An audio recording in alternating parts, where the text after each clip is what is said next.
by now.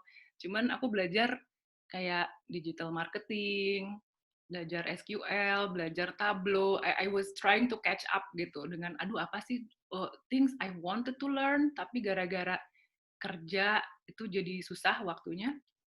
I managed to do that gitu. Ya, cuman belajar doang sih, nggak bisa-bisa amat juga sekarang. Nah, tapi tetap sih ada downside-nya. Sometimes aku ngerasanya, kok gue nggak punya skill apa-apa ya? Kayak kalau dibandingin orang-orang yang terus gitu kan, mereka udah belasan tahun di bidang tersebut, mereka udah bener-bener pakar gitu. Kalau aku tuh, ya I feel like aku tahu in general gitu, apa namanya, secara umum tuh gimana sih bidang ini, bidang itu. Nah, however, yang beruntungnya adalah sekarang aku di kantor yang mereka sangat appreciate kemampuan aku sebagai generalis gitu. Jadi I feel like I'm a generalist and it feels good gitu.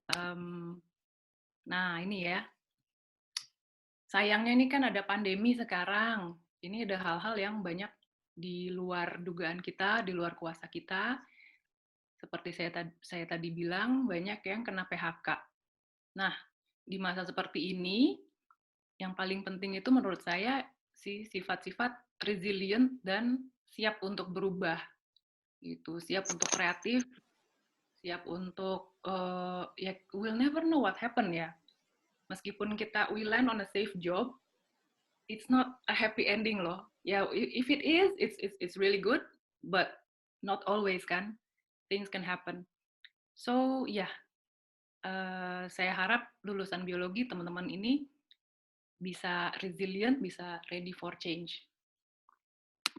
Terus nih, mungkin nanti Pak Coki dan Pak Fendri bisa menjelaskan lebih banyak ya. Cuman ini kesempatan kerja buat lulusan biologi sekarang tuh udah makin diverse lagi kalau dibandingin zaman kami baru lulus dulu ya. Ya ada healthcare, pharmaceutical, makanan, environmental analyst, kosmetik, pest management, agriculture, pasti masih lebih banyak lagi ya. Enggak, ini iya, ini yang bener-bener kayaknya lulusan biologi pasti dihargai di sini. Tapi kan nggak terpaku di sini juga ya. Nah, sekarang nih ya, if I were you, saya mencoba memposisikan saya di masa-masa tingkat akhir. Saran saya tuh 5 ini ya. Explore, not only apa yang ada peluang nanti setelah lulus, tapi explore juga diri kamu sendiri. Apa sih, what is your talent, apa yang lo hobi, apa yang kira-kira kita bisa tapi orang lain harus struggle gitu. Terus nanti pas dapet misalnya lamar-lamar, udah pasti skill bikin CV sama cover letter itu udah harus diasah terus dan kayaknya sih intinya harus lebih spesifik. Jangan bikin CV dan cover letter yang sama untuk lamar semua perusahaan.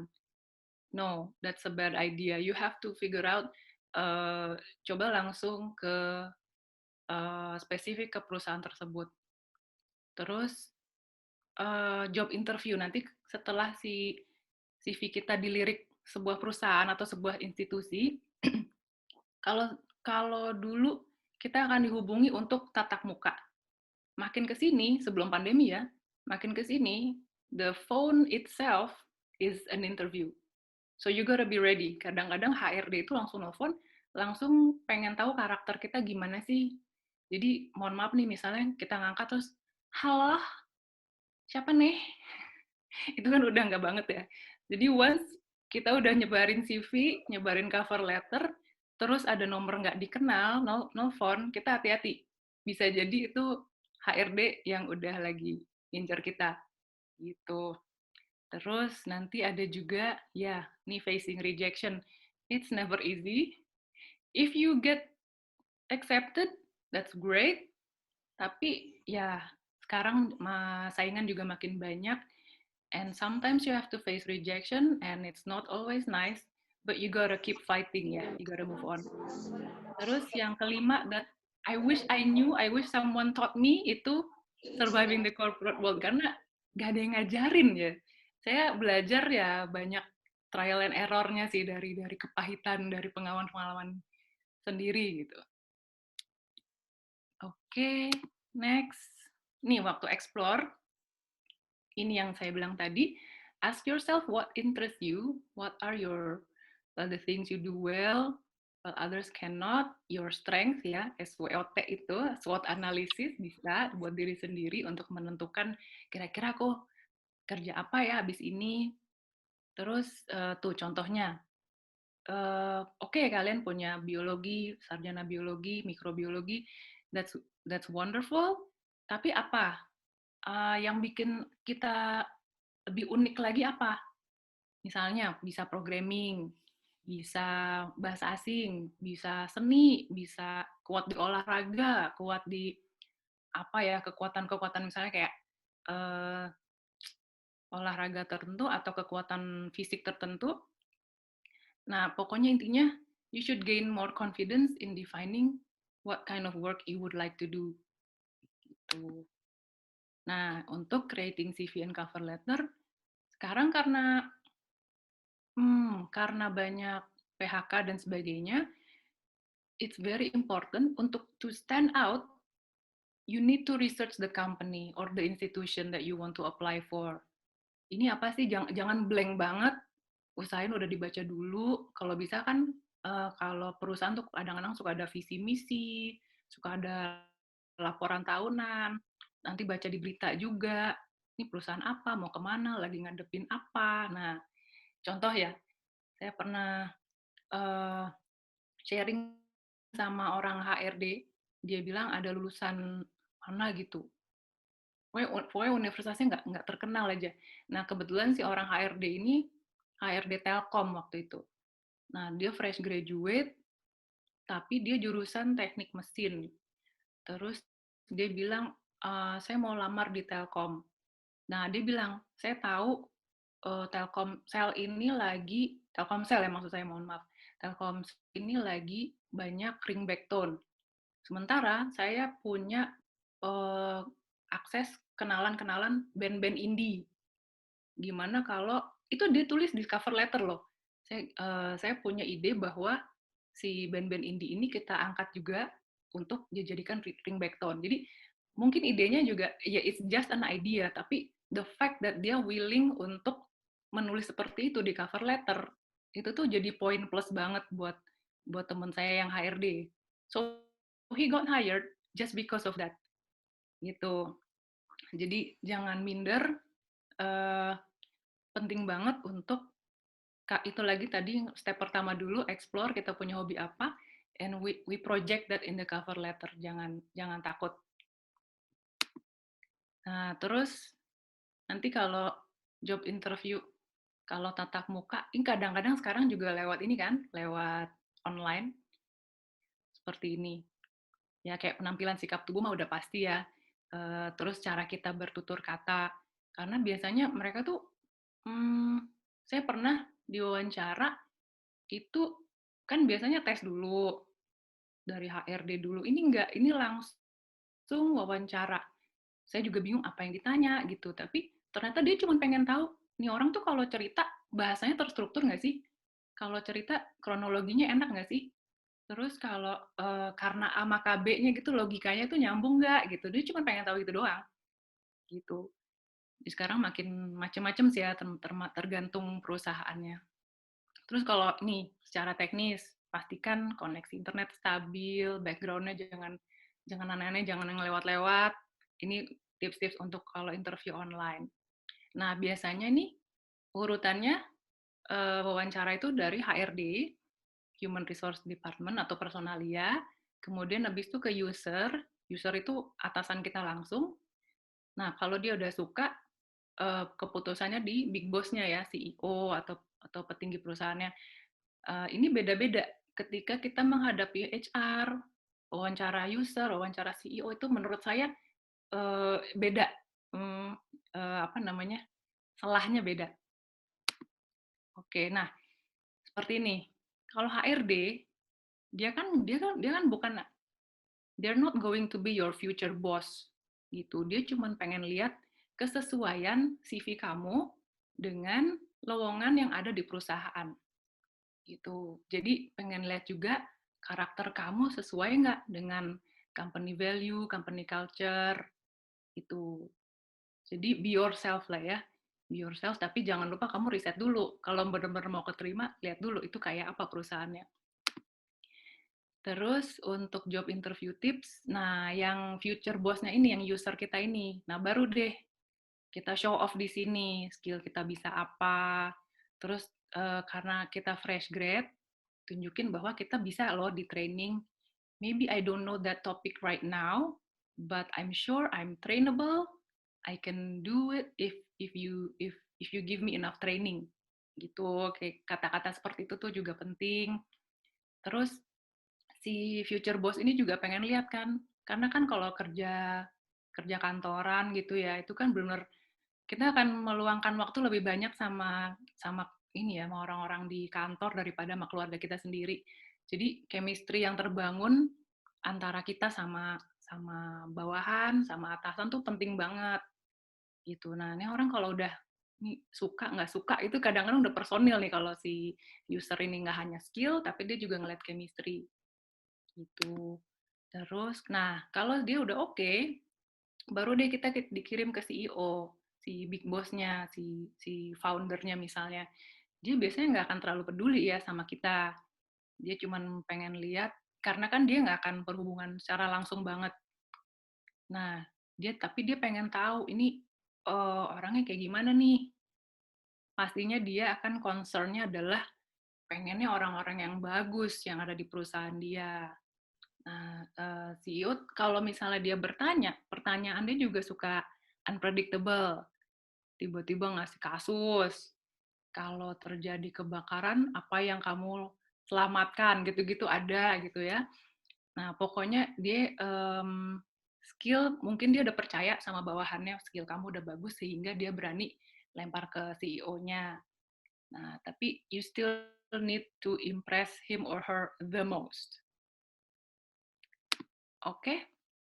Nah, ini kalau amit-amit sampai ditolak, bukan amit-amit juga ya, it happens, it's very normal. Ya, ya udah, nggak apa-apa. It's probably not your fault, and you have to learn from your mistakes. And ya udah, mewek sehari, besok coba lagi. Terus ini surviving the corporate world yang things I wish I knew before I join the company ever. Apa namanya? Yang pasti sih kita harus cepet ya, kalau bisa be a fast learner. Apapun yang dikasih training kita harus lahap, terus kerjakan dengan baik. Nah, terus dunia kantor itu banyak politiknya, banyak yang pengen bersaing. It's a competition ya, not only you have to collaborate, but at the same time you compete with your colleagues, and that's not always nice gitu. Jadi not everybody can be your friend, but it's okay gitu. Terus ya yang paling penting juga always give the best 110%, stay honest, stay humble, karena banyak kasus yang pengen nyolong lah, curi-curi lah, yang harusnya potong cuti dia bohong lah, banyak sekali yang gitu-gitu. Dan itu tuh aduh please deh, you're not gonna go anywhere gitu ya. Jadi remember, you are there to make money, build a career, and earn a good reputation. Jadi kalau kamu udah nggak jujur, udah males-malesan, aduh jangan deh, karena itu kamu akan dicap seperti itu, dan selamanya ya, kamu pindah-pindah pun juga kamu tidak punya reputasi yang baik. Jadi final advice from me, nomor 1, never stop learning, karena dunia berubah terus, skill nggak akan pernah cukup gitu.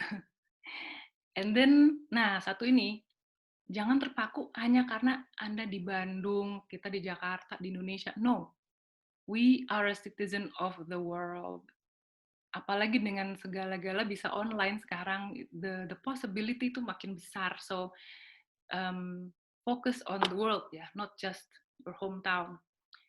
Nah, ini juga update yourself with facts, global and regional news on top of local news. Jadi gaul, baca terus berita what's going on di sini, di sana. Yang sekarang misalnya update yourself with vaccination lah, lagi heboh di mana. Dan have an open minded towards opportunities. Mungkin rezeki kita nggak harus di satu bidang. Oke, okay? So finally, thank you and good luck to everybody. Terima kasih. Assalamualaikum warahmatullahi wabarakatuh. Oke, terima kasih banyak Ibu Nining. Waalaikumsalam. Nah, mungkin tadi ada teman-teman yang baru join di tengah jalan, jadi mungkin saya bisa rangkumin sedikit dari tadi apa yang udah di-share sama Ibu Nining. Ibu Nining ini dalam pekerjaannya ini lebih banyak menjadi generalis ya, pekerjaannya pernah mencoba berbagai macam bidang juga.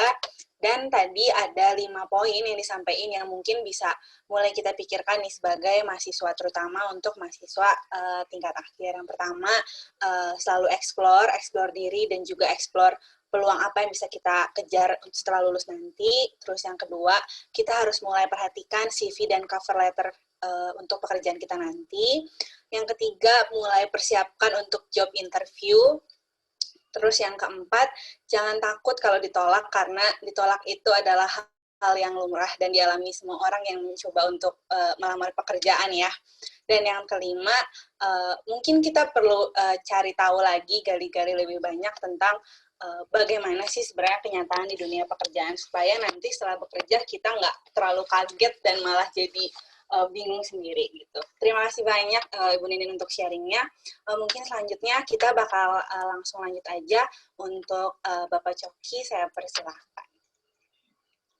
Terima kasih. Suara saya kedengeran? Kedengeran. Dengeran ya? Ya. Oke, selamat sore semua. Assalamualaikum warahmatullahi wabarakatuh. Om Swastiastu. Jadi terima kasih sudah mengundang kami untuk bercerita. Ini kita sejenis orang-orang tua yang udah mulai harus cerita pengalaman. Tapi ini sedikit, ini kalau lihat foto di slide saya, ini foto kami 20 tahun yang lalu. Ada beberapa mungkin wajah yang dikenal, sebab itu setahu saya 2 atau 3 tampang di situ adalah dosen kalian. Ada Ninin juga, ada saya, sayangnya Fendri nggak ada di sini. Perkenalkan, nama saya Coki Fasya. Jadi saya diberi waktu 10 menit untuk sharing story dan insight terkait dunia karir ya. Nah, jadi saya cerita mungkin secara kronologis saja. Saya mulai di ITB ya, tahun 99 dan sampai 2003 saya mahasiswa biologi, kebetulan di lab mikrobiologi. Kebetulan waktu itu sekolah cum laude dengan waktunya 3 tahun 10 bulan kuliahnya ya, lulus duluan katanya. Kemudian saya juga di Nimfea, salam nih buat teman-teman Nimfea. Saya dulu di Kadif SDM, sekarang apa namanya, SDA ya, apa tadi saya dengar. Dan kemudian saya juga sempat jadi ketua himpunan tahun 2001 angkat sampai 2002 ya, setahun sekali kan kita ganti ya. Sempat juga di laboratorium komputer, saya administrator di Labkom, dan kebetulan juga residen di sana, artinya residen itu tidur di sana setiap malam. Mungkin dalam seminggu 6 hari di Labkom tidurnya, 1 hari pulang buat ke kosan buat ini cucian gitu, buat ganti baju sebab habis. Itu pengalaman saya di laboratorium komputer, dan saya juga aktif di LFM secara on and off karena memang fokus saya waktu itu di Nimfea. Jadi itu pengalaman saya di awal ketika masa-masa di kampus dan menjadi mahasiswa. Nah, kemudian di antara itu jadi ada sedikit overlap. Saya sempat 2-3 tahun itu juga mencoba menjadi self employee plus entrepreneur. Dulu saya juga ikutan MLM. apa namanya, Tiansi namanya. Kemudian saya juga mulai dulu karena mahasiswa mikrobiologi ya, bisnis yogurt, mulai sama teman-teman dari mikro, kebetulan ada 10 orang, kita sempat sampai produksi 100 liter per hari, tapi sayangnya nggak sustainable. Kenapa begitu? Karena ternyata dalam berbisnis itu bukan hanya sekedar bagaimana cara memproduksi barang atau produk, tapi juga harus pikir aspek bisnisnya. Jadi melihat begitu, saya mulai berpikir kira-kira skill apa yang kurang ya. Ternyata skill bisnis saya kurang. Jadi sampai sekarang saya menjadi corporate employee. Jadi saya itu selama 15 tahun ya, mungkin 16 tahun saya bekerja di corporate. Di corporate itu artinya buat saya definisinya perusahaan dengan karyawan lebih dari 200 orang. Jadi saya bekerja di dulu pertama-tama di Sharp Electronics, karyawannya di Indonesia mungkin 4 ribuan, di seluruh dunia 60 ribu. Kemudian saya juga di perusahaan medical device namanya Medtronic. B Brown dulu, B Brown itu juga lumayan, sekitar 100 ribu karyawannya globally. Kita ada 500 dulu waktu saya di sini, di B Brown, kemudian di Medtronic, dan sekarang per minggu lalu saya bekerja di GE Healthcare. Jadi ketika awal fresh graduate, kira-kira 2 tahun saya bekerja di Sharp Electronic sebagai marketing untuk produk air conditioner AC ya. Dan saya juga sempat kerjasama dengan laboratorium mikrobiologi untuk bisa mendengarkan penelitian di sana.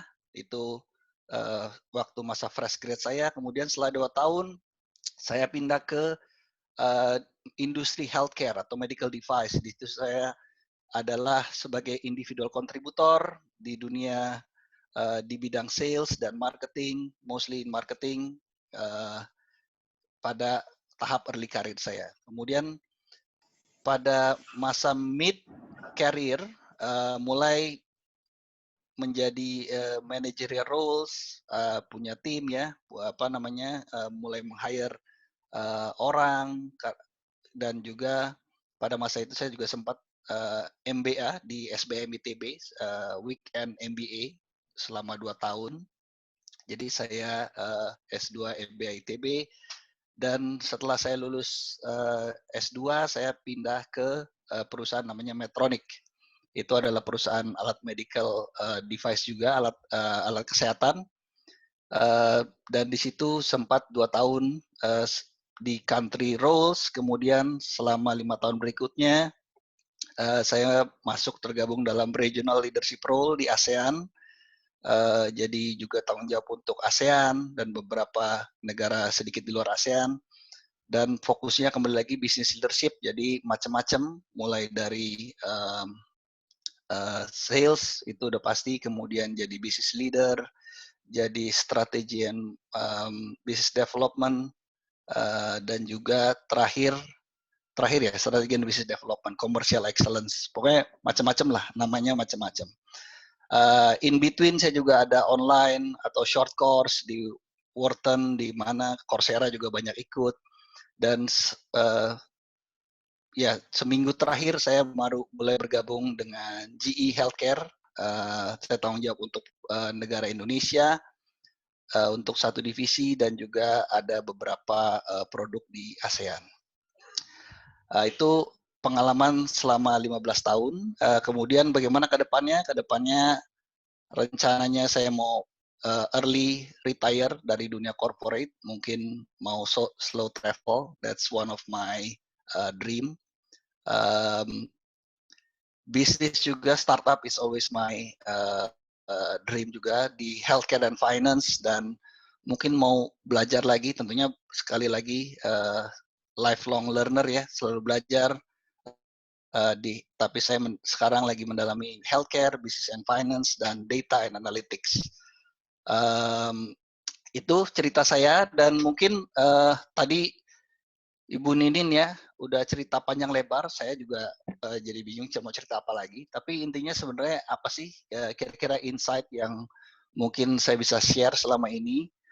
Tentunya ketika di awal jadi mahasiswa dan campus person ya, pertama selalu be curious, mau tahu aja gitu, kepo kalau bisa untuk bisa tahu banyak hal, belajar banyak hal, tahu banyak orang. Kenapa begitu? Karena nanti akan berguna kita dalam karir kalau udah kenal teman-teman dari ITB, nanti pasti kenal lagi. Dan juga follow passion kita, karena kembali lagi semua orang punya passion berbeda. Pastikan teman-teman jangan mendengar kata orang, ikuti aja passion. Insight singkat saya di menjadi self-employed and entrepreneur, pertama be prepared to learn, be prepared to fail dan learn fast, itu yang penting, dan juga be prepared to succeed and stay humble. Di dunia corporate saya juga ya mungkin 15 tahun ya. Pertama, be different dari yang lain. Pastikan teman-teman punya diferensiasi terhadap talent-talent yang lain. Kolaboratif tentunya dengan tim kita. Nanti mungkin kita akan belajar bahwa sekarang organisasi makin flat ya. Jadi udah nggak hierarkis lagi. Kadang-kadang bukan bos kita bisa nyuruh, kadang-kadang bukan tim kita juga kita bisa influence. Jadi be collaborative and it's not all about you, karena ini semua tentunya as a team. Dan terakhir terkait lifelong learner, always learn. Tadi echoing apa yang Ninin bilang, selalu belajar. Belajar apa aja? Tadi saya juga dengar Ninin belajar Tableau, saya juga belajar Tableau, belajar SQL, belajar programming, belajar apalah segala macam, human centered design, selalu belajar hal-hal yang kita mau tahu. Dan tentunya yang terakhir adalah selalu have fun. Nah, mungkin itu secara singkat, nanti kita banyakkan diskusi mungkin. Kalau mungkin dari saya, insight saya adalah di dunia corporate, saya tentunya bikin CV dan baca CV dan meng-hire orang juga sering, nanti kita bisa diskusi lebih lanjut. Mungkin itu teman-teman, terima kasih atas waktunya. Waktu saya kembalikan ke moderator. Oke, terima kasih banyak buat Pak Coki. Mungkin sama kayak tadi, saya coba simpulin juga dari apa yang tadi udah di-share sama Pak Coki. Untuk kita nih mahasiswa sekarang, jangan lupa untuk tetap ikutin passion kita, karena passion kita dan passion orang lain itu mungkin berbeda. Jadi nggak usah untuk selalu sama dengan orang lain. Nah, kalau misalnya ada dari kita yang nanti bakal terjun ke dunia entrepreneur, kita harus siap gagal, tapi juga kita harus siap sukses. Kalau gagal, jangan lupa untuk belajar lagi dengan cepat, dan kalau sukses, jangan lupa untuk tetap humble. Kalau sampai nanti kita kerja di korporat, kita harus bisa jadi berbeda dari orang lain, tapi kita harus tetap bisa berkolaborasi juga dengan orang lain. Dan untuk pembelajaran seumur hidupnya tadi, terus belajar dan jangan lupa untuk have fun. Terima kasih buat Pak Coki. Mungkin kalau teman-teman nih udah mulai kepikiran pertanyaan-pertanyaan dari apa yang tadi udah di-share sama kedua narasumber kita, boleh mulai disimpan dulu, dicatat supaya nggak lupa, dan nanti boleh ditanyain waktu sesi diskusi. Berikutnya, saya mau mempersilahkan untuk Bapak Fendri untuk membagikan sharingnya. Oke, makasih Feria. Assalamualaikum warahmatullahi wabarakatuh. Selamat sore buat teman-teman semua. Saya share screen dulu ya. Oke, jadi sama, saya juga biologi 99, nama saya Fendri. Kalau dulu teman-teman manggilnya bukan Fendri ya, teman-teman manggilnya Pepen dulu. Cuman sekarang prefer dipanggil Fendri aja. Oke, tadi ada ngomongin soal passion ya. Iya sih, ada unsur passion ketika kita harus ketika kita memilih satu jalur karir gitu. Tapi passion tuh bukan satu-satunya ya, bukan satu-satunya kriteria. Dan bahkan ini ada konsep lain terkait pilihan karir atau pilihan jalan hidup gitu ya. Ini namanya ikigai, bahasa Jepang, atau kalau bahasa Inggrisnya reason for living. Jadi ada empat aspek di sini, di mana 4 aspek ini bisa kita cari irisannya kemudian disitulah purpose kita bisa kita tetapkan gitu. Walaupun saya juga nggak 100% setuju dengan ini ya, di mana kita melakukan sesuatu yang kita memang suka lakukan, lalu banyak yang membutuhkan keahlian kita, kemudian kita dibayar untuk itu, dan kita cukup mumpuni gitu di dalam hal tersebut. Yang akhirnya ada passion, mission, profession, sama vocation. Cuman kalau saya pribadi, saya merasa bahwa aspek-aspek ini nggak selalu align dengan kondisi real kita gitu ya. Jadi ada responsibility, ada opportunity seperti kata Ninin tadi bilang, terus ada beliefs, misalnya apa yang ingin kita capai yang berhubungan dengan beliefs yang kita miliki. Nah, setiap orang pasti beda-beda ya kondisinya. Nanti saya akan ungkit juga terkait hal tersebut, di mana saya pribadi dulu waktu lulus, ya NEM-nya, bukan NEM, sorry, IPK-nya ya nggak bagus lah ya, bisa dibilang, di bawah 3 gitu, kalau dibandingin sama teman-teman yang lain. Cuma ya itu, ada unsur-unsur lain atau ada aspek-aspek lain yang akhirnya membuat saya memilih jalur karir yang akhirnya saya pilih gitu, atau saya dapatkan sebenarnya, bukan dipilih juga.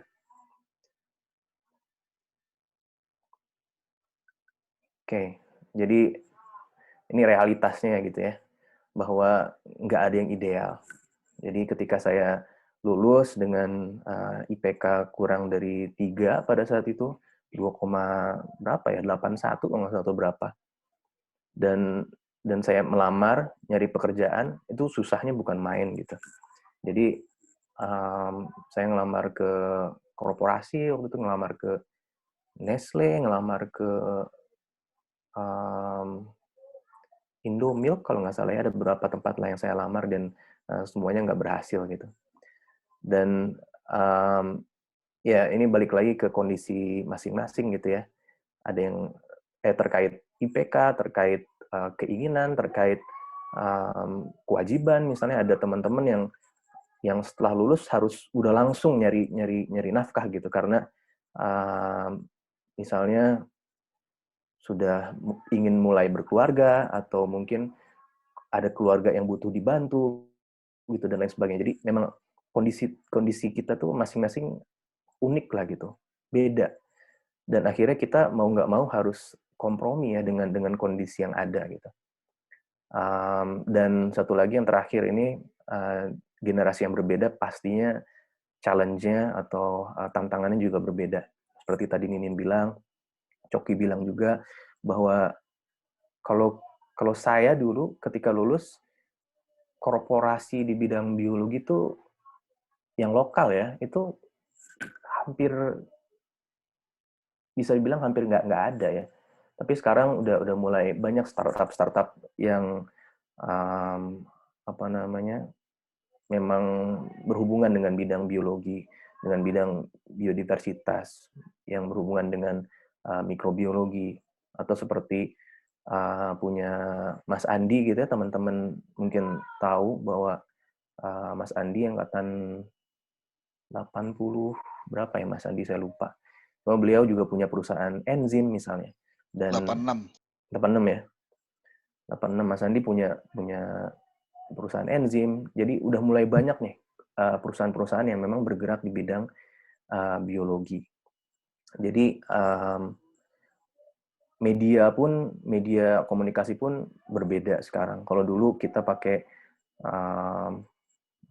hard copy misalnya untuk ngirim CV, untuk korespondensi dan lain sebagainya. Kalau sekarang ya udah sama sekali berbeda. Bahkan judul workshop-nya aja LinkedIn 101 gitu kan. Dan platform-platform seperti itu ya udah lumrah sekarang. Yang dulu waktu saya, Coki, Ninin lulus 20 tahun yang lalu ya nggak ada. Kalau pas zaman kita tuh paling ada Friendster ya kalau nggak salah. Sekarang Friendster udah nggak ada tuh. Mungkin teman-teman nggak pernah dengar juga Friendster apa, cuma dulu cukup hot tuh Friendster.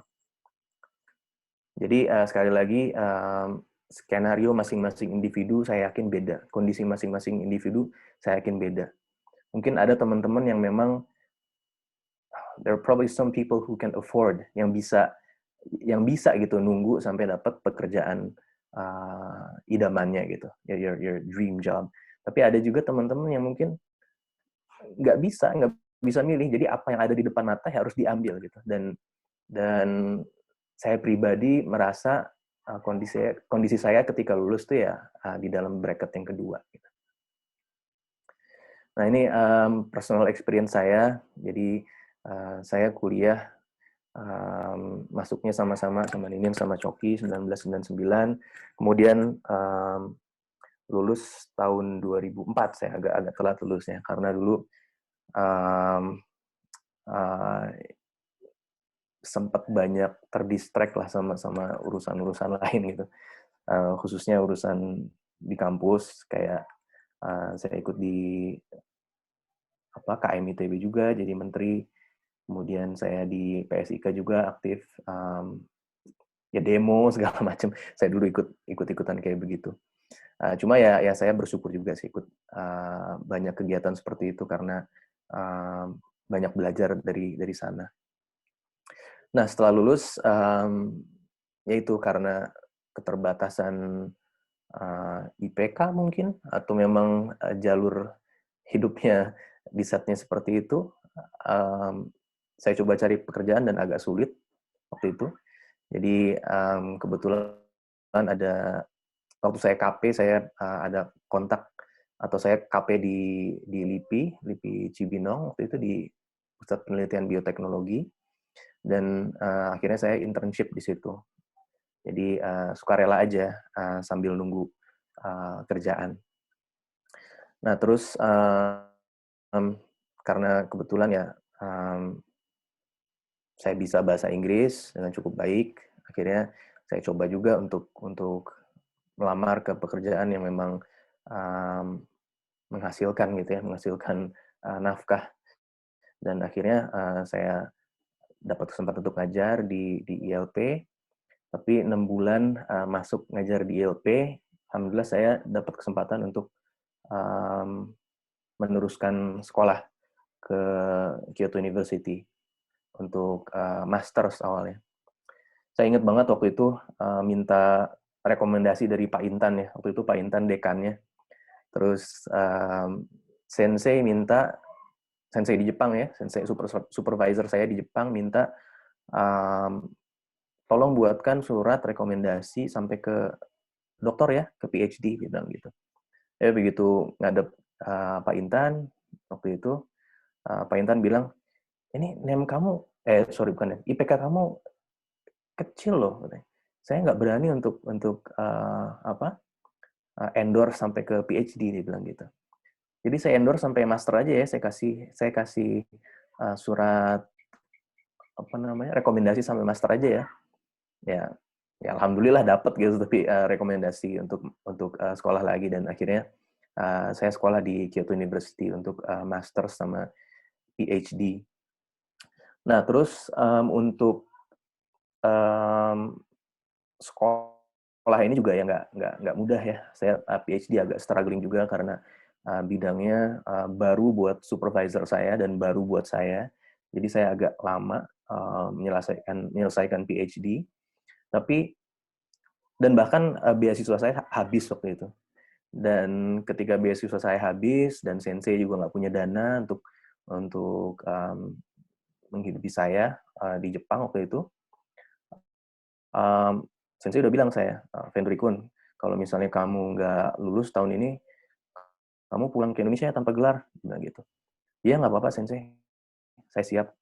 Tapi ternyata pas saat itu ya banyak serendipity-nya juga, banyak kebetulannya juga gitu. Di saat yang sama ada perusahaan Jepang yang memang nyari orang Indonesia yang paham soal biologi molekuler, paham soal recombinant expression gitu, systems, Dan kebetulan saya melakukan itu untuk master sama PhD saya. Akhirnya saya di-hire sama perusahaan namanya Amano Enzyme.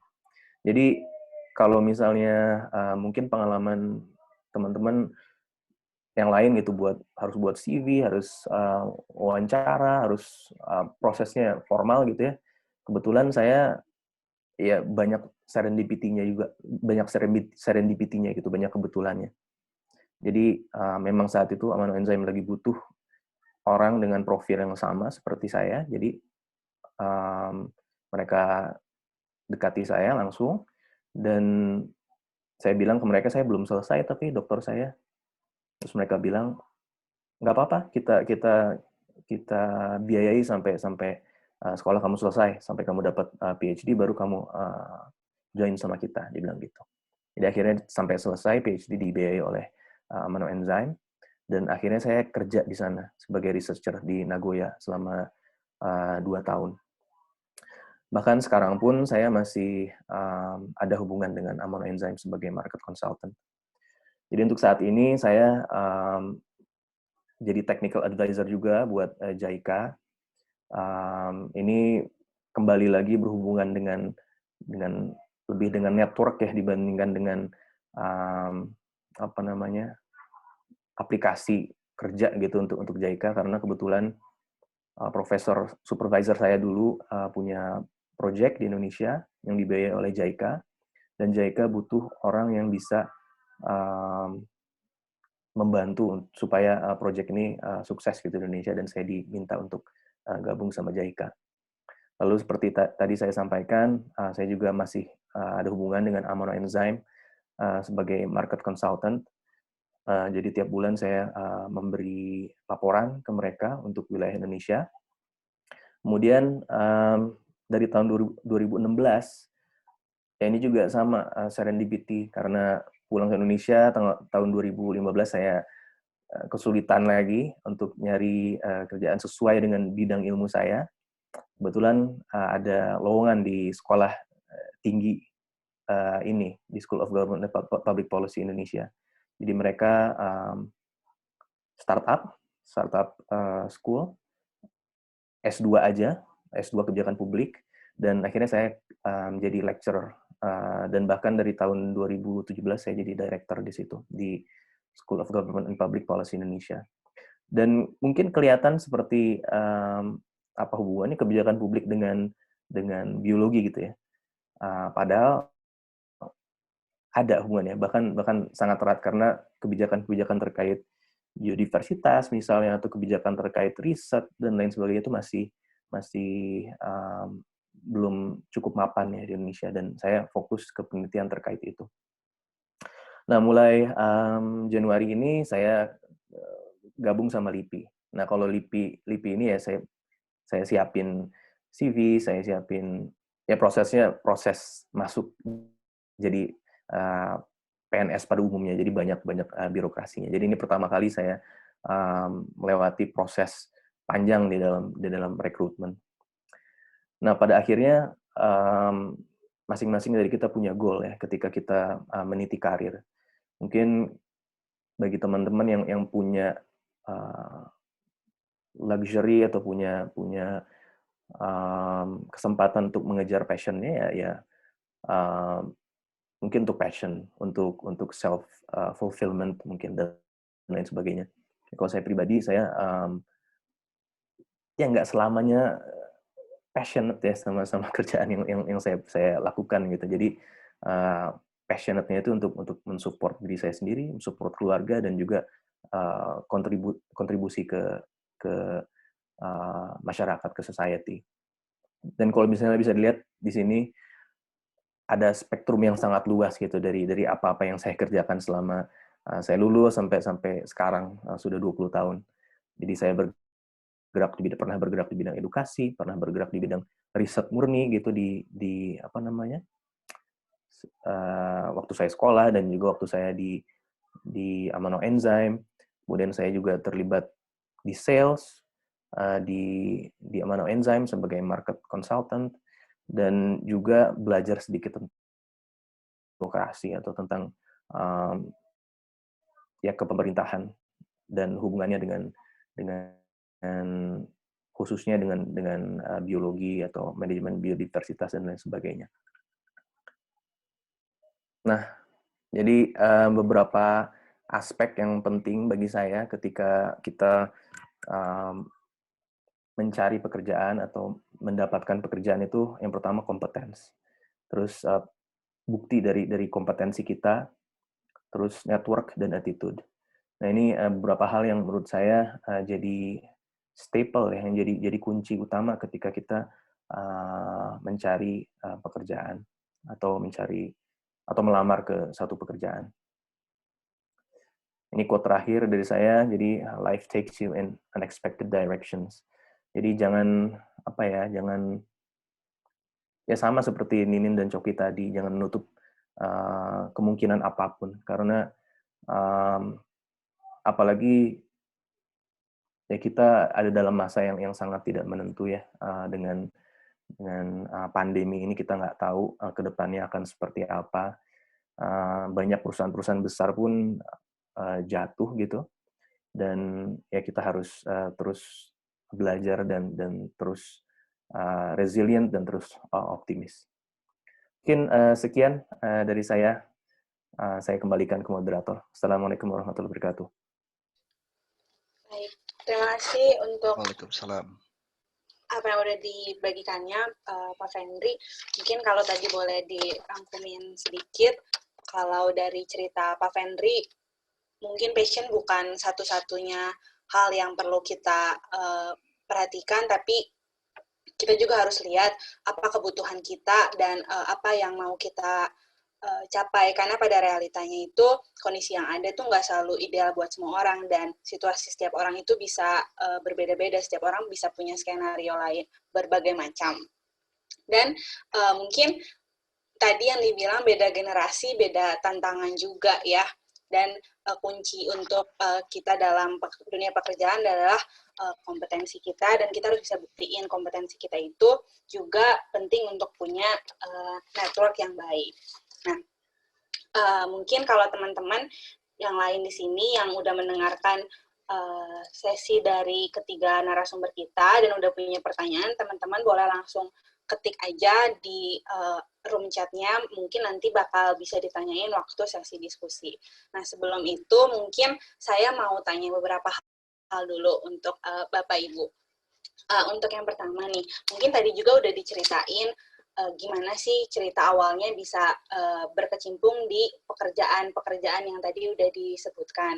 Nah, tapi saya jadi penasaran, kalau menurut Bapak Ibu sebenarnya lebih enak yang gimana sih? Tadi kan beberapa pekerjaannya ada yang masih berkaitan dengan biologi, tapi ada juga yang lebih ke arah marketingnya, seperti itu bisnis-bisnisnya. Nah, kira-kira kalau menurut Bapak Ibu, pekerjaan yang lebih enak atau lebih lebih enak untuk dijalani, mungkin kalau tadi dari kata Pak Fendi yang lebih passionate untuk dijalani itu sebenarnya yang bagaimana sih? Boleh mungkin siapa yang mau jawab lebih dulu? Siapa duluan? Coki mau duluan? Ninin? Oh iya. Saya duluan deh. Apa sih tadi? Kembali lagi pertanyaannya, enakan yang mana ya? Ya. Nah, kembali lagi tadi seperti kata Pak Fendri, semua orang berbeda ya, tergantung jalan hidupnya juga. Artinya at certain point of time ada waktu di mana kita itu harus memilih, dan pilihan itu kadang-kadang sangat impactful sama jalan hidup kita gitu ya. Jadi mungkin misalnya kalau pada saya sih pengalaman dulu, saya juga dulu punya kesempatan ingin bisa menjadi dosen misalnya di ITB, atau saya mau jualan yogurt aja dulu. Ketika sudah jual yogurt berapa lama nggak jalan, saya mau lanjutin terus atau mau ke dunia corporate, itu juga pilihan. Jadi semua juga kembali lagi tergantung opportunity, tergantung jalan hidup. Tapi yang penting sih mungkin buat saya adalah ya kita jalan itu dengan semangat gitu aja sih. Sebab mau saya pindah ke misalnya ke healthcare atau kemana, itu semua ya kembali lagi tergantung jalannya. Tapi yang penting kita jalanin dengan semangat gitu mungkin. Oke, mungkin dari Bu Ninin atau Pak Fendri mau menambahkan? Kalau saya sih pada dasarnya sama ya seperti kata Coki. Kita nggak tahu ya jalannya seperti apa. Apalagi kalau misalnya lihat teman-teman lihat jalur karir saya gitu yang mungkin mirip seperti Ninin gitu, yang banyak nggak linearnya. Ya nggak apa-apa. Memang it is what it is. Jadi apapun sebenarnya harus kita syukuri ya pada akhirnya, dan kita jalani dengan sebaik-baiknya. Kalau aku nambahin satu lagi mungkin prioritas. Tergantung juga prioritas kita saat itu apa. Kayak tadi Fendri kan contohnya pas ada orang yang benar-benar butuh pekerjaan, butuh income banget saat ini, jadi udah nggak bisa memilih. Tapi kayak waktu pengalaman pribadi adalah saya udah mulai postdoc di Ibaraki, tapi itu saya dengar kabar ayah saya sudah kanker waktu itu. Jadi saya mikir, wah kayaknya nggak akan ada waktu banyak nih untuk saya habiskan dengan orang tua saya gitu. Jadi itu alasan kenapa saya pilih pulang. Saya cari pekerjaan di Jakarta gitu. Jadi tergantung prioritas saat itu juga. Oke, terima kasih Bu Ninin dan Pak Fendri juga untuk jawabannya. Jadi mungkin lebih ke kita yang menentukan dari pilihan kita itu ya. Kita bisa lihat dari kesempatan yang ada, kita maunya apa sih di saat itu, prioritas kita tuh lagi cari apa sebenarnya. Itu yang lebih merujuk. Jadi kenapa kita pilih suatu pekerjaan itu mungkin ya.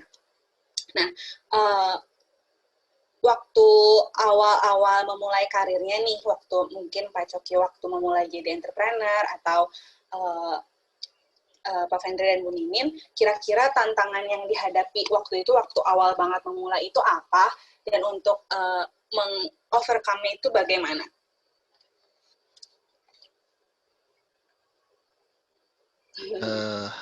Apa tantangannya ya? Mungkin saya kalau ingat ketika saya lulus ya waktu itu ya tentunya saya sih waktu itu mau bingung ya mau pilih jadi apa ya, mau jadi mau sekolah lagi gitu ya, mungkin di bidang biologi atau mau jadi entrepreneur atau mau jadi karyawan gitu. Nah itu mungkin waktu itu kesulitannya sih dalam arti kita mau milih apa, karena kita maunya apa tapi kesempatan apa itu juga mungkin dua hal yang berbeda ya, karena yang mana duluan datang waktu itu mungkin diambil gitu ya. Kebetulan yang datang duluan apa ya dulu ya yang datang duluan ya entrepreneur, baru jadi karyawan. Ternyata pun ketika jadi karyawan ternyata apa tuh dulu riset yang waktu S1 ternyata diterima tuh, malah bisa sekolah lagi, tapi karena kebetulan udah masuk jadi karyawan ya nggak jadi kan gitu. Jadi challenge-nya mungkin itu. Yang kedua adalah ketika kita udah mau kemana gitu ya, mungkin zaman dulu informasi masih susah kali ya, jadi kita mau gimana cara bikin CV, gimana itu kan belajar sendiri. Hari gini mungkin di LinkedIn udah 1101 tadi, 101 segala macam udah ada. Mungkin itu. Dari Bu Ninin atau Pak Fendri mungkin mau menambahkan atau berbagi cerita juga? Ini masih relevan nggak ya? Tapi dulu tuh saya merasa CV selalu oke, wawancara selalu oke, tapi begitu dulu masih ada yang namanya psikotes. Saya suka gagal di psikotes. Terus akhirnya waktu itu Idul Fitri kita kumpul-kumpul sama saudara-saudara, ditanyain, kamu gimana, udah dapat kerja belum? Belum, aku udah lamar sini tapi gagal di psikotes. Dikasih tips apa coba? Coba kamu ke Gramedia, itu ada cari buku siapa gitu si penulis siapa, pelajarin aja itu psikotesnya gimana. Ya udah, saya copy paste, oh kalau pertanyaan ini jawabannya ini, saya apalin itu kayak ya kita ujian. Ternyata lolos. Jadi nggak tahu ya sekarang masih dilakukan apa enggak, tapi kayaknya aduh psikotes itu apaan sih gitu. Mungkin sekarang udah nggak lagi kali ya. Dulu tantangannya itu yang paling berat.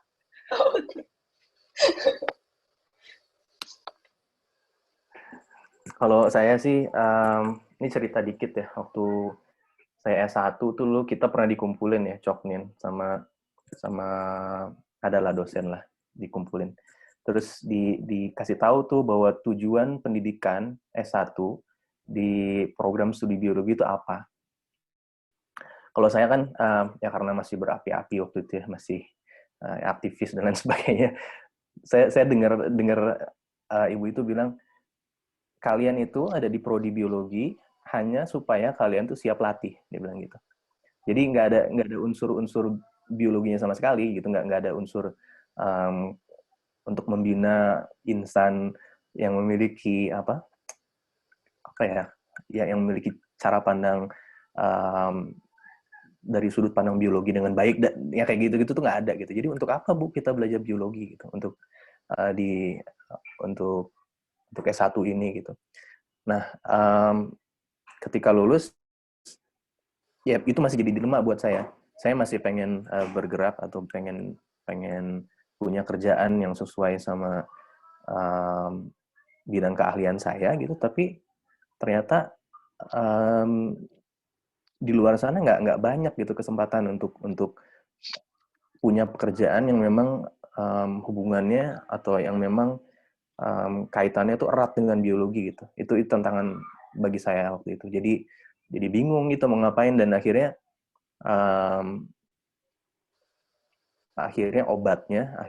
cara menanggulanginya ya ikhlas aja. Pokoknya apapun yang ada di depan mata yang memang bisa dikerjakan, ya udah ambil aja. Dan akhirnya itu saya jadi ngajar bahasa Inggris untuk berapa bulan gitu, 6 bulan kalau nggak salah. Sampai akhirnya saya dapat kesempatan untuk pergi ke Jepang.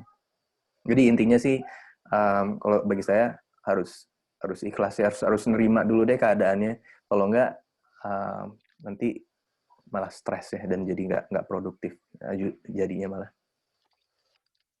Ya sih, benar. Karena kalau kita nggak bisa menerima keadaan, malah jadinya mungkin lebih sulit untuk kita bisa maju ke depannya gitu ya.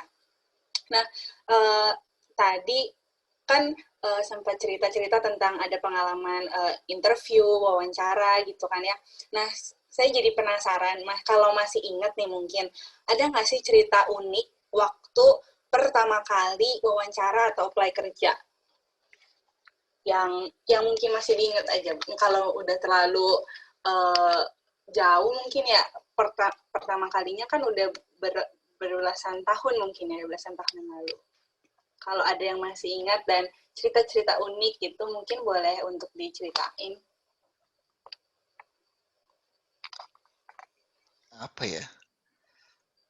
Kalau saya sih dulu interview ya sama lah, kita kan sama-sama baru belajar ya. Jadi persiapannya juga terbatas. Dan mungkin saya kalau bisa cerita, saya mungkin mau cerita interview yang buat saya paling menarik dari sudut pandang saya sebagai interviewer, karena kan mungkin insight ini kan jarang gitu Pak, atau mungkin belum sempat dengar gitu ya. Tapi saya terus terang kira-kira ya dari ratusan orang yang saya interview, yang nggak semuanya masuk udah pasti kan, mungkin lebih dari berapa ya?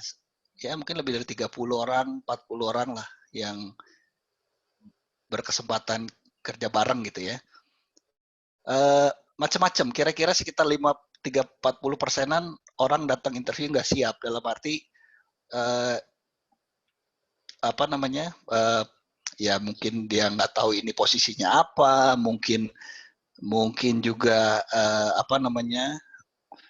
nggak siap-siap semalam sebelumnya gitu. Jadi selalu ada orang seperti itu, dan itu kalau bisa teman-teman jangan kayak gitu. Kenapa? Karena setiap interview itu unik, seperti kata Ninin bilang tadi, setiap interview itu unik.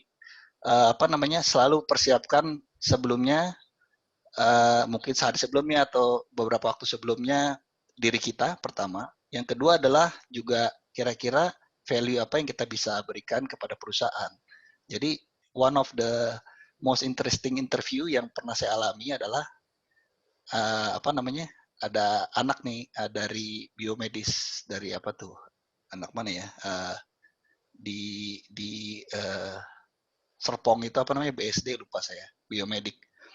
Nah, dia benar-benar belajar mengenai perusahaan waktu saya di Medtronic ya, benar-benar belajar produknya apa segala macam. At the end of the day dia yang lebih banyak nanya daripada saya. Artinya show the curiosity.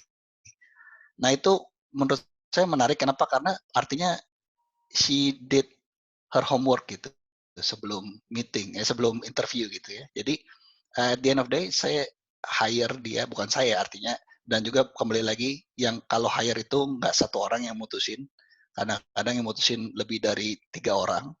Jadi perlu juga impress other people, tapi definitely saya jadi strong sponsor untuk orang itu. Dan akhirnya ya dia join lah gitu. Dan pengalaman saya sih nginterview orang biologi, saya terus terang udah nerima orang biologi dari UI, dari IPB, dari UGM. Tapi entah kenapa belum dari ITB belum pernah sempet ya. Sayang banget ya. Pernah sih nginterview, coba nggak cocok sayangnya. Jadi PR mungkin. Gitu. Mungkin setelah hari ini jadi ada ya yang bisa diterima nanti interview sama Pak Coki. Aduh, amin. Amin.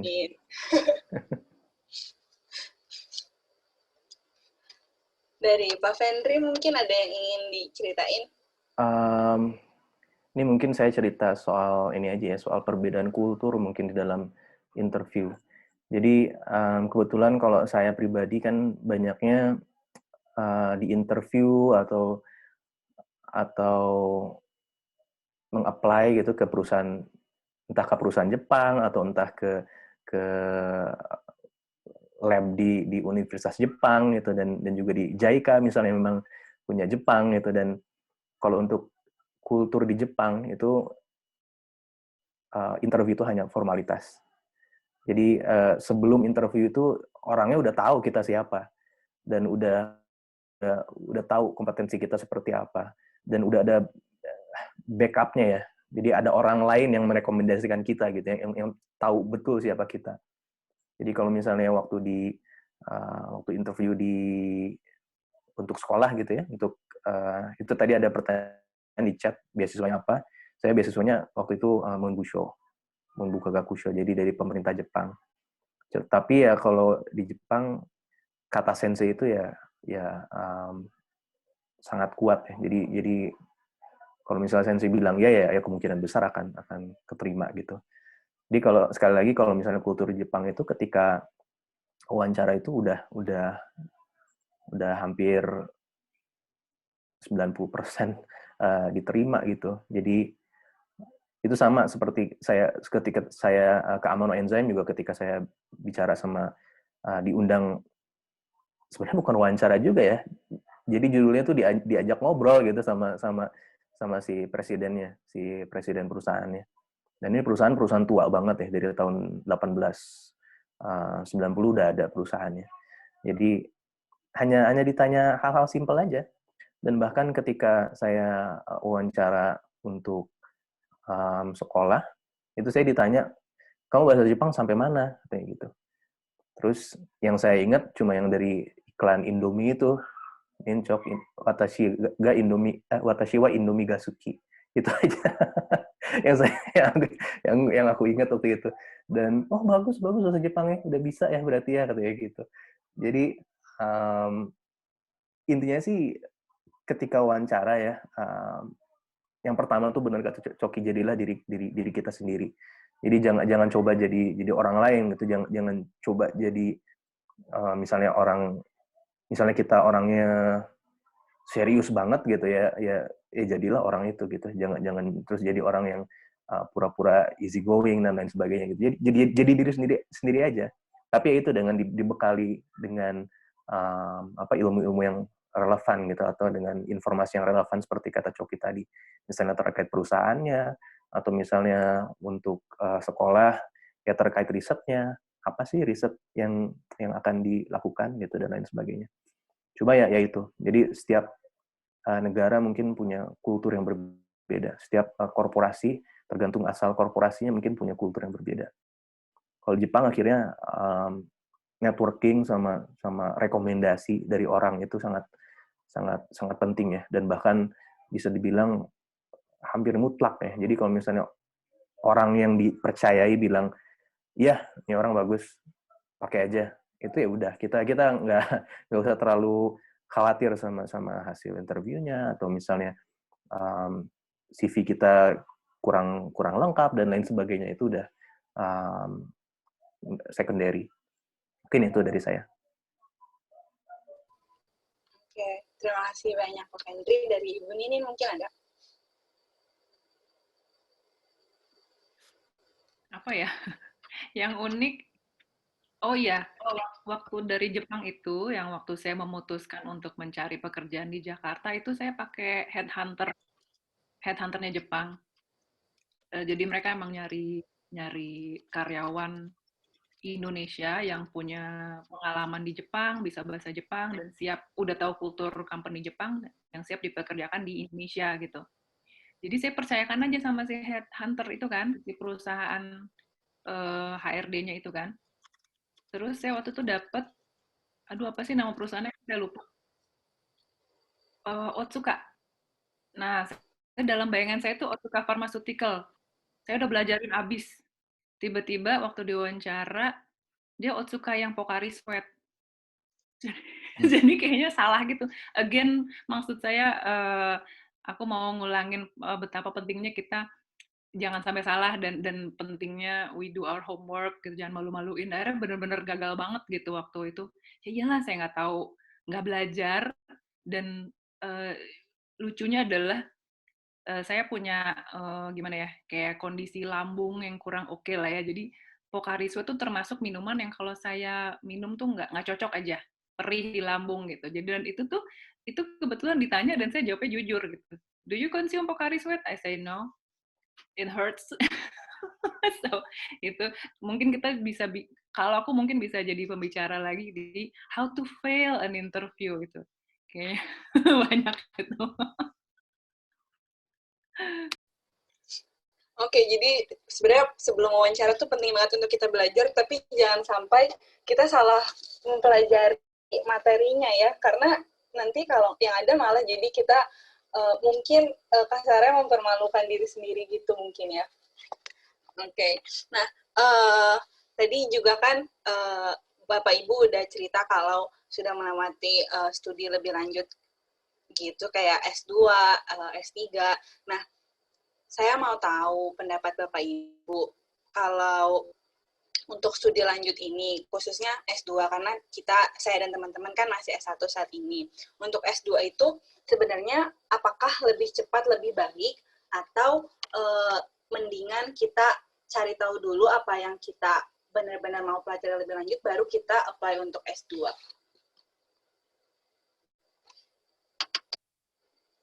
Ini saya dulu aja ya. Jadi kalau menurut saya sih, akhirnya balik lagi tergantung sama kondisi teman-teman ya. Kalau misalnya memang bisa S2 lebih dulu dan memang mau S2 lebih dulu, ya S2 aja lebih dulu. Cuma kalau misalnya memang harus nyari kerja dulu dan lebih tertarik untuk meniti karir di satu perusahaan misalnya, ya silakan lakukan itu gitu. Pada akhirnya balik lagi sama gimana nyamannya teman-teman sih dan kondisi teman-teman. Dan ini sekedar informasi aja.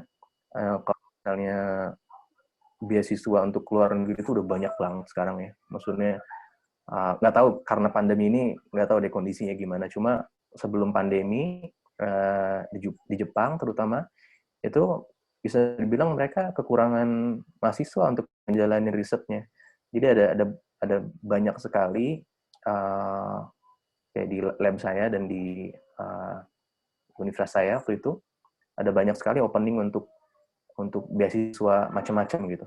Dan bahkan dari pemerintah Indonesia sendiri pun ada LPDP, ada dari Ristek Dikti dan lain sebagainya, ada banyak banget beasiswa. Bahkan dari LIPI juga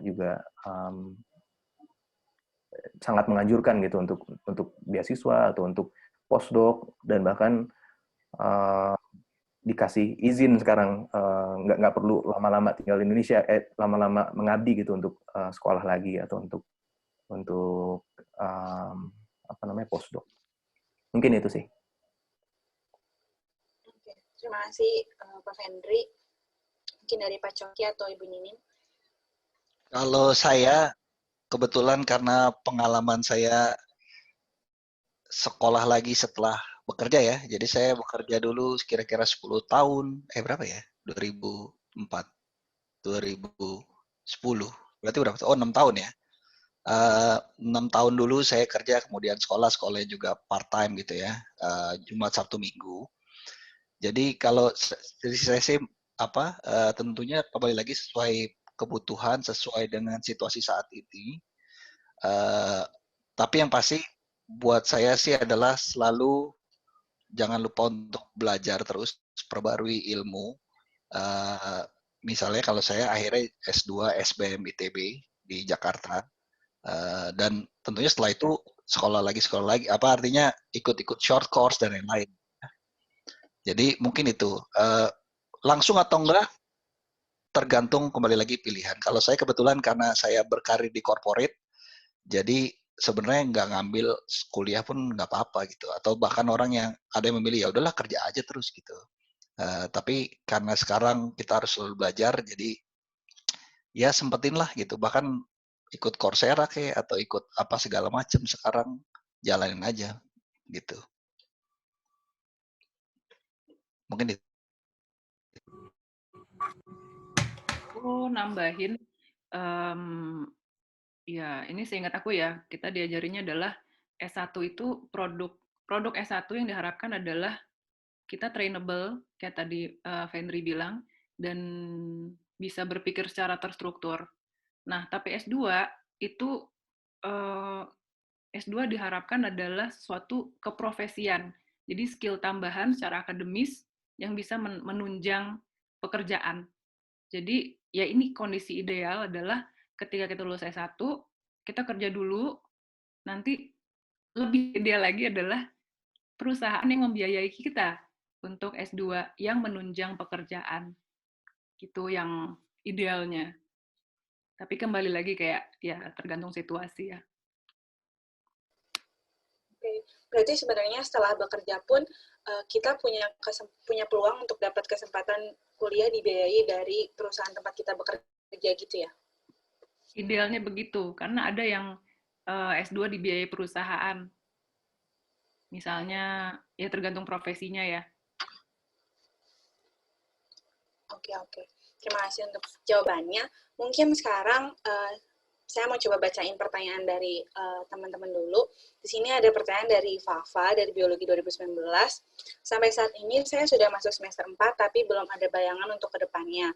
Passion juga masih belum punya. Kalau boleh, pengen tanya bagaimana cerita pengalaman dulu untuk Bu Ninin, Pak Coki, dan Pak Fendri waktu semester muda kayak saya. Mungkin maksudnya tingkat 2 atau tingkat 3. Apakah mengalami hal yang sama juga seperti saya?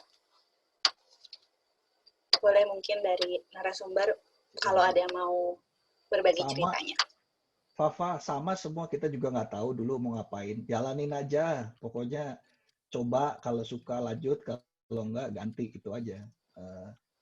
Ya udah gitu aja sih. Jangan, yang penting selalu coba ya, selalu eksperimen, jalanin aja pokoknya apa ada opportunity jalanin. Ntar ketemunya apa kita nggak tahu, jalan hidup kita masing-masing. Gitu.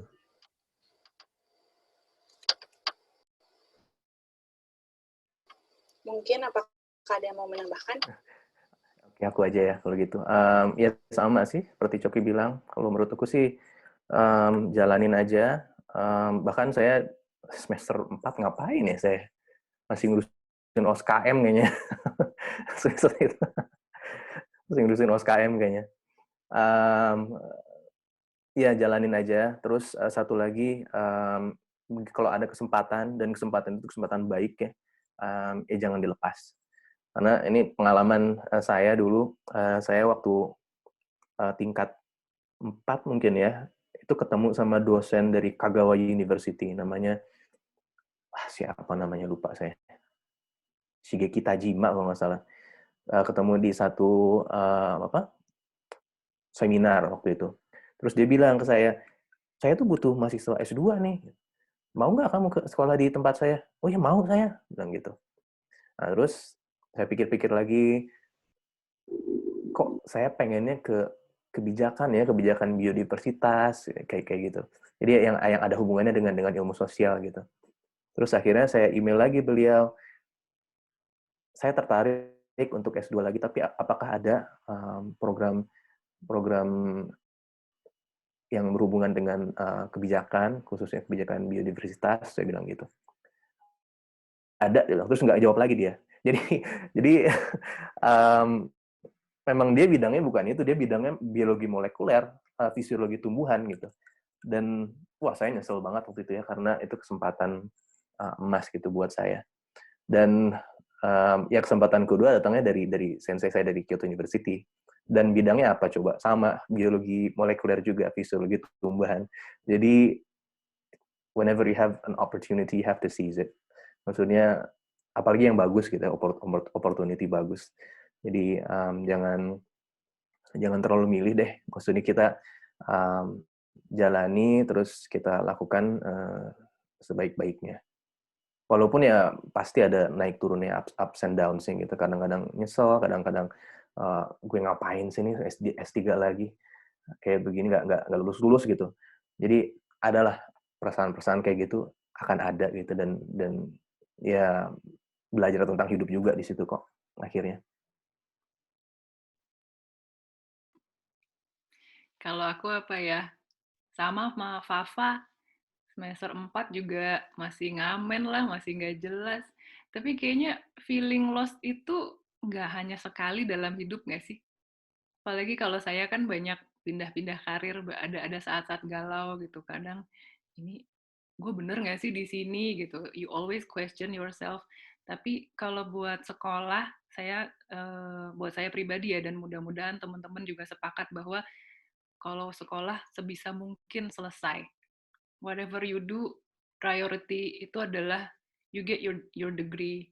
Karena kalau nggak ada ya mau ngapain gitu, minimal ada pegangan, that piece of paper.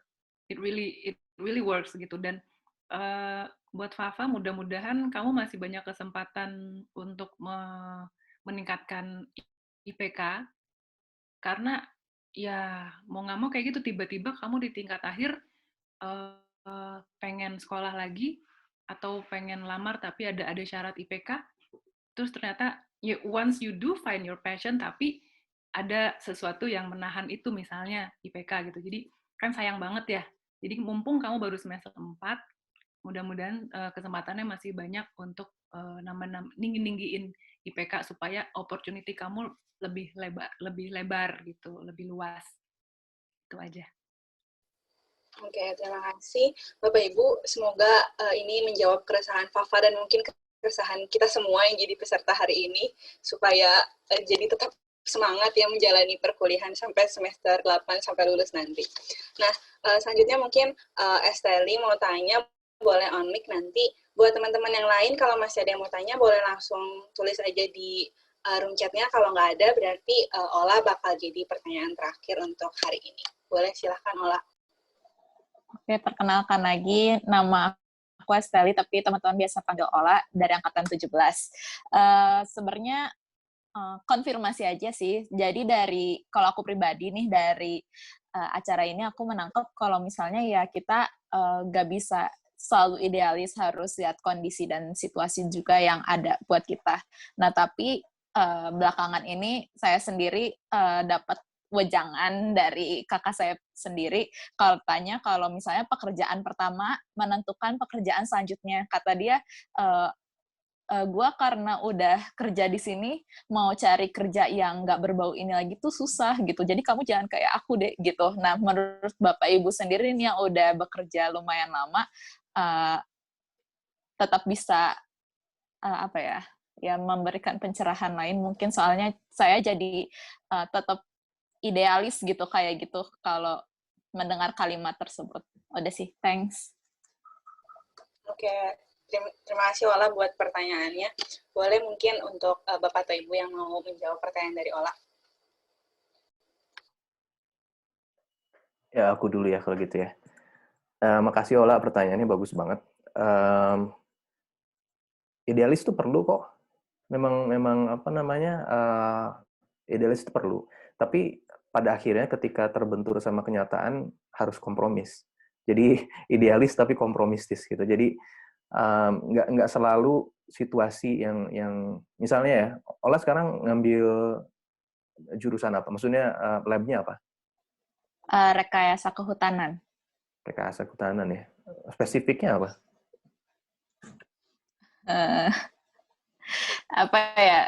Eh, restorasi sih, Restorasi. restorasi. Iya. Iya, jadi kalau misalnya mau kerja di bidang restorasi gitu, atau pengen masuk ke KLHK misalnya kementerian, atau pengen masuk di NGO yang hubungannya sama restorasi hutan kayak misalnya The Nature Conservancy kayak atau C4 kayak atau apa, susah gitu, nggak bisa masuk ke sana, nggak ada jalur ke sana karena mereka nggak ngasih, nggak ada opening, atau misalnya mereka lagi nggak punya dana gitu dan lain sebagainya.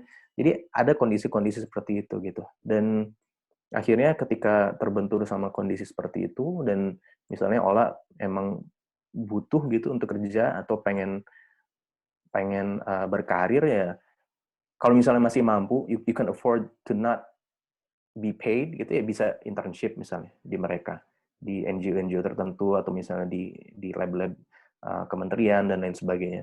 Tapi if you need the money, if you need to have income, ya mau nggak mau harus milih apa yang ada kan.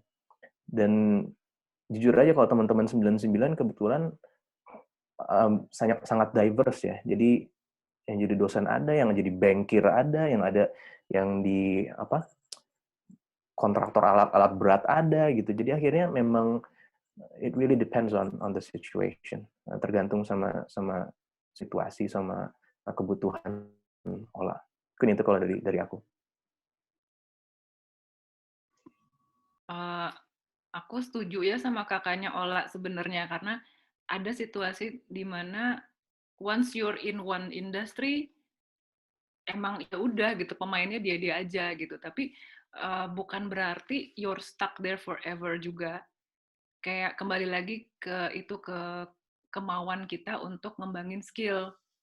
Kalau memang pengen pindah, misalnya dari apa ya, dari bidang farmasi mau ke IT, tapi memang punya dasar, terus nambah-nambahin course, terus punya network, ya kayaknya sih banyak ya orang-orang yang pindah gitu. Jadi kayaknya memang ya apa, perusahaan pertama itu pengaruhnya besar.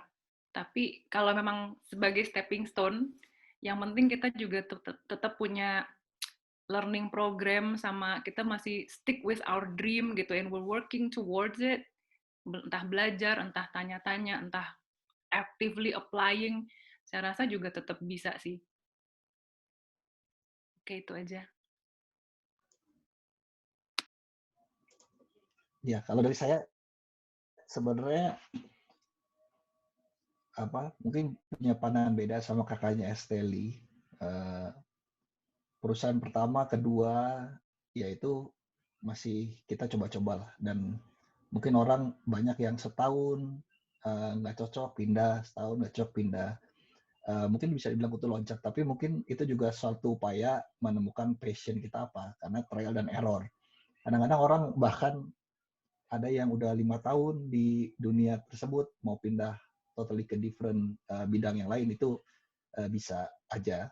Bahkan buat orang-orang yang setua kami, setua kami, kalau mau mau pindah itu sebenarnya bisa aja. Dalam arti sekarang dunia udah horizontal, kita juga udah banyak kesempatan. Sekarang misalnya saya lagi belajar quantitative finance, apaan tuh, dulu saya statistika aja jelek gitu nilainya, tapi sekarang malah jadi ngurik-ngurik mengenai quantitative finance, data science, itu out of curiosity, out of pengen tahu aja. Dan ketika kita gitu, akhirnya kita punya project sendiri, personal project, bikin portfolio, kemudian portfolio itu bisa di-sharing sama orang yang memang suka gitu. Akhirnya nyambung juga bicara, dalam arti ada aja yang bisa dikerjain. Jadi Kalau buat saya sih selalu coba aja. Kalau memang perusahaan pertama nggak cocok, saya in my personal experience juga perusahaan pertama saya cuma 1 tahun di California. Akhirnya saya ke ya iya. Sekarang saya udah 15 tahun di dunia healthcare. Sekarang mau lihat dunia lain ya coba aja. Tapi tentunya sekali lagi ya harus do the homework gitu. Nggak bisa kita pengen ya kita nggak hanya berharap, harus punya plan, harus punya mau belajar lagi, mau susah lagi. Nah, itu mungkin dari sudut pandang saya. Oke, terima kasih Bapak dan Ibu. Semoga menjawab kegelisahan Ola dan bisa jadi insight baru juga buat Ola dan buat kita semua dalam mempertimbangkan pilihan kita selanjutnya setelah kita lulus dari S1 ini. Nah, karena dari teman-teman mungkin udah cukup jelas, dan tadi Ola jadi pertanyaan terakhir, last banget dari saya, mungkin ada nggak closing statement atau wejangan atau nasihat dari Bapak Ibu untuk kami mahasiswa yang sebentar lagi akan lulus dan akan terjun ke dunia pekerjaan.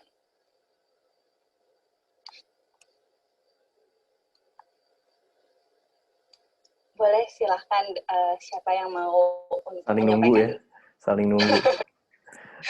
Ya udah aku aja duluan ya.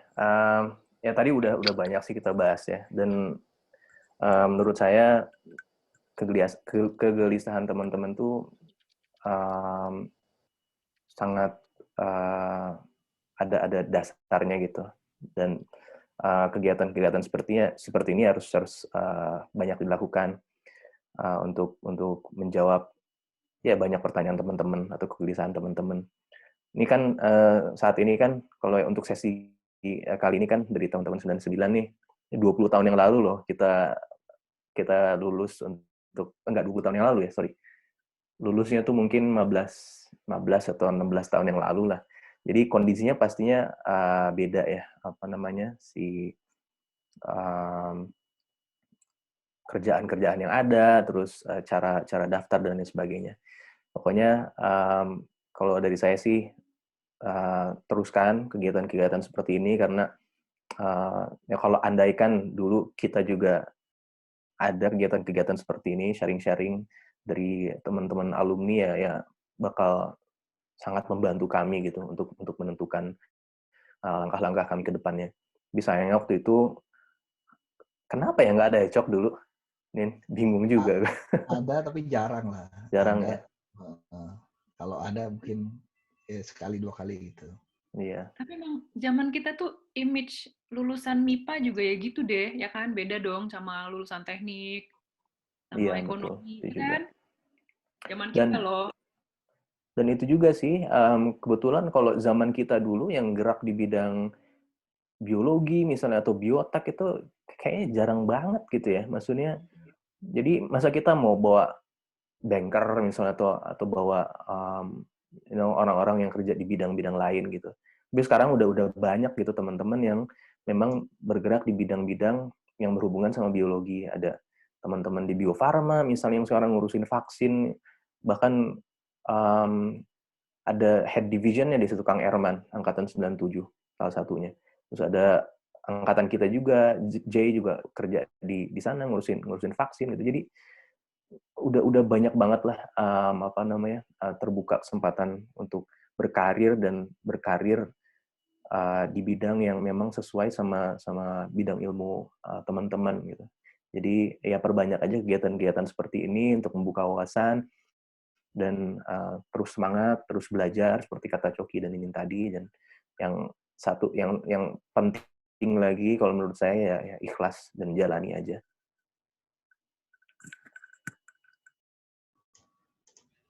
Udah, kalau dari saya apa ya? Ya buat teman-teman yang masih galau, masih bingung, kita juga pernah di sepatu kalian gitu, artinya pernah ngalamin. Dan sekarang juga masih ngalamin, jangan salah, kita juga masih ya, betul khawatir. Kita mau ngapain nih for the rest of our life gitu kan? Mungkin baru jalanin separuh atau nggak tahu kita kan usia ya, tapi artinya umur. Tapi kembali lagi ya jalanin aja dan selalu belajar tadi selalu dikatakan, selalu humble, dan apa ya udahlah jalanin aja lah. Pokoknya coba semua, jangan khawatir apa. Ini kalian masih berapa nih? 20 udah belum sih 20 tahun kan? Ya masih bisa lah untuk you can afford to fail gitu. Kita mungkin udah usia segini udah mulai medium gitu. Kalau masih 20 mah hajar bleh gitu, cobain dulu semua. Ntar kalau nggak cocok ya cari yang cocok gitu. Itu aja mungkin, dan sukses teman-teman menjalani kuliah, dan di masa pandemi ini stay safe, dan nanti kalau udah lulus ya mulailah mau kemana silahkan. Kalau mau kontak-kontak juga ke saya boleh, nggak buat mungkin ke Fenry kan ini juga silakan, kita bisa sharing cerita lebih lanjut, bukan hanya di media ini aja gitu. Ntar boleh di-share telepon atau email, silakan aja. Boleh. Sama satu lagi kalau saya mau nambahin, belajar yang benar, lulus lah yang dengan IPK semaksimal mungkin. Jangan lupa networking juga, karena setelah udah lulus itu tiba-tiba ketemu aja gitu. Dan apalagi kalau pekerjaan aku yang generalis, aku butuh gitu informasi orang yang bekerja di industri yang berbeda, ya akan sangat menguntungkan kalau punya teman nggak hanya di biologi tapi di jurusan lain. Apa tadi atau lagi lupa? Iya.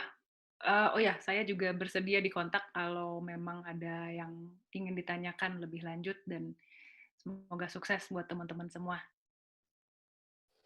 Oke, terima kasih banyak buat Bu Ninin, Pak Fendra, dan Pak Coki. Mungkin seperti pertanyaan Hana, untuk email, dan tadi juga narasumber udah bersedia untuk membagikan kontaknya. Jadi kalau ada teman-teman yang masih punya pertanyaan yang mungkin belum sempat ditanyain di sini, atau punya interest yang mungkin ada di bidangnya para narasumber, bisa langsung kontak. Mungkin nanti dari divisi MSDA bisa bantu untuk bagiin kontaknya ke teman-teman saya. Nah, gak kerasa banget ini udah lebih dari setengah jam kita ngobrol bareng-bareng.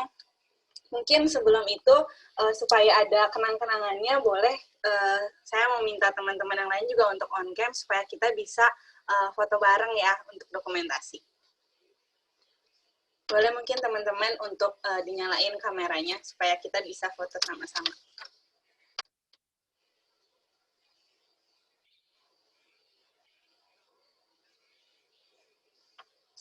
Mau minta tolong Raisa juga untuk bantu ambil fotonya ya. Boleh teman-teman yang masih belum on cam untuk dinyalain dulu kameranya. Baru kelihatan nih semua ya, wajah-wajah ganteng dan cantiknya.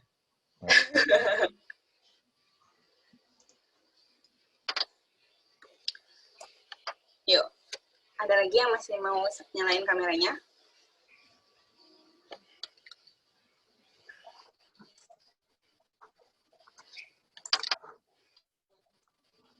Apakah ada lagi? Oke. Mungkin Raisa boleh kasih instruksi buat ambil fotonya.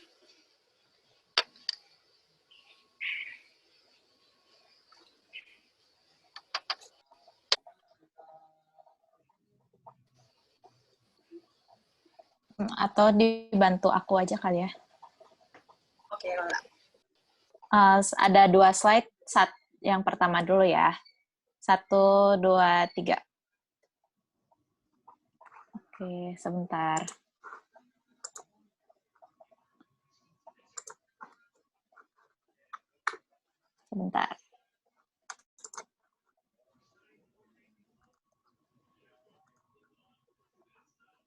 Slide kedua. 1, 2, 3. Oke, sudah. Oke, terima kasih banyak, Ola. Mungkin terakhir banget, sebelum kita beneran berpisah satu sama lain nih, dari acara hari ini, dari 1,5 jam, kita udah ngobrol banyak, kita udah dengar banyak sharing pengalaman juga dari Bapak Ibu alumni. Mungkin yang bisa saya simpulin, kita masih perlu eksplor diri kita lebih jauh lagi, eksplor juga peluang yang ada, peluang-peluang pekerjaan yang mungkin mau kita kejar nantinya. Dan selain itu, selain passion, penting juga untuk kita memperhatikan kondisi kita dan kebutuhan kita apa prioritas yang mau kita kejar setelah kita lulus. Kita boleh idealis, tapi kita juga harus bisa kompromi sama keadaan kita. Jangan lupa terus belajar, perkuat kompetensi kita, perluas networking-nya, dan kita juga harus terbuka akan semua kesempatan di bidang biologi maupun di bidang lain. Nah, saya mau terima kasih banget buat Bapak Coki, Bapak Fendri, dan Ibu Ninin. Kami dari Nivea ada sedikit kenang-kenangan mungkin dalam bentuk sertifikat yang akan diberikan oleh Ketua Himpunan kita, Maria. Iya, selamat sore sekali lagi buat Pak Fendri, Pak Coki, sama Bu Ninin. Sekali lagi terima kasih dari saya pribadi sebagai Ketua Himpunan. Ini ada Pak Coki juga sebagai senior saya, sama Kahim. Terima kasih banyak sudah menghadiri sebagai pembicara di acara ini. Semoga buat teman-teman di sini juga bisa semakin semangat gitu ya, udah lebih tercerahkan lagi terhadap dunia kerja bagaimana sekarangnya seperti itu. Ini ada sedikit kenang-kenangan dari teman-teman himpunan. Pertama-tama ini untuk Pak Fendri, ada sertifikat dari himpunan. Terima kasih banyak Pak Fendri sudah bersedia menjadi pembicara di acara ini. Kemudian, terima kasih, Mbak. Ya, sama-sama Pak Fendri. Kemudian ini ada untuk Ibu Ninin ya. Ibu Ninin terima kasih banyak udah menjadi pembicara juga di dalam acara Link in One ini. Semoga bisa, nanti kalau ada acara lagi mungkin bisa datang lagi ya Bu. Bisa datang lagi sebagai pembicara. Terima kasih banyak Bu. Sama-sama. Kemudian yang terakhir, next, sertifikatnya. Nah, yang terakhir ada untuk Pak Coki. Terima kasih banyak Pak Coki sudah menghadiri sebagai pembicara di acara ini. Semoga bisa jadi ajang silaturahmi juga kali ya untuk Ibu Bapak ini dengan teman-teman yang masih aktif gitu di himpunan di biologi selama ini. Terima kasih banyak. Ini karena online juga mungkin jadi pemberian sertifikatnya virtual juga kali ya ini, jadi nggak bisa salam-salaman. Terima kasih banyak Bapak Ibu. Sekali lagi semoga kalau ada kesalahan juga saya pribadi mewakili teman-teman himpunan minta maaf kalau misalkan ada yang kurang berkenan. Terima kasih banyak Ibu Bapak. Dikembalikan lagi ke moderator. Terima kasih Maria. Saya juga mau terima kasih buat teman-teman sekalian dari Biologi 2017, 2018, dan 2019 yang udah join di acara hari ini. Semoga memang banyak insight yang bisa kita terapin juga di tahun-tahun kuliah kita. Dan terima kasih juga buat teman-teman panitia yang udah nyiapin acara ini, yang benar-benar bisa membekali kita untuk ke dunia kerja nanti. Mohon maaf kalau ada kata-kata yang kurang berkenan, atau ada yang salah dari saya ucapkan. Terima kasih, semoga kita ketemu lagi di lain kesempatan. Selamat sore. Sore, terima kasih. Terima kasih banyak Bu Bapak. Terima kasih Bapak Ibu. Selamat sore. Sore.